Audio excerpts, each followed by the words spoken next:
Saint Anthony, originally named Fernando Martins de Bulhões, would have been ordained as a priest in the early 13th century. From his earliest days in Lisbon, Portugal, he demonstrated exceptional devotion and a keen intellect, qualities that would have distinguished him as an exemplary young cleric. Early priesthood. After completing rigorous theological studies, Father Anthony would have been assigned to a parish where he excelled in ministering to the faithful. His compassionate nature and eloquent preaching would have drawn crowds, even in his early years. A hallmark of his priesthood would be his ability to connect with both the educated elite and the simplest of believers, adapting his homilies to inspire and instruct all who listened. A call to mission. In this reimagined narrative, Father Anthony might have felt called to missionary work after encountering the Franciscans who were martyred in Morocco. Their witness could have inspired him to devote himself entirely to spreading the gospel. Seeking permission from his bishop, he would have set out for North Africa, where his priestly duties would have included celebrating the Eucharist, offering the sacraments, and preaching to both Christians and non-Christians.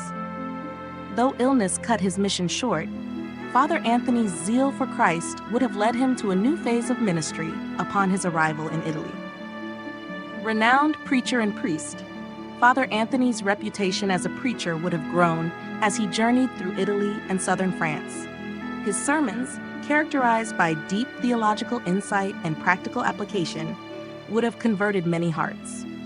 He would have been particularly known for combating heresies of the time, always emphasizing the love and mercy of God. Pastoral care and miracles. As a priest, Father Anthony would have been deeply involved in pastoral care. He would have comforted the sick, reconciled sinners, and cared for the poor. His extraordinary miracles, such as preaching to fish when people refused to listen or finding lost items, would have enhanced his reputation as a holy priest. Final years and legacy. In his later years, Father Anthony would have focused on writing sermons and mentoring young clergy. His humility and dedication to Christ would have inspired countless priests and laypeople. Upon his death in 1231, he would have been mourned as a true shepherd of souls. Even as a priest, St. Anthony's deep connection to God and his unrelenting love for humanity would remain the defining features of his life, cementing his legacy as one of the Church's most beloved saints. St. Anthony's story, reimagined this way, highlights his priestly virtues and underscores the sanctity of his life in service to God and his people.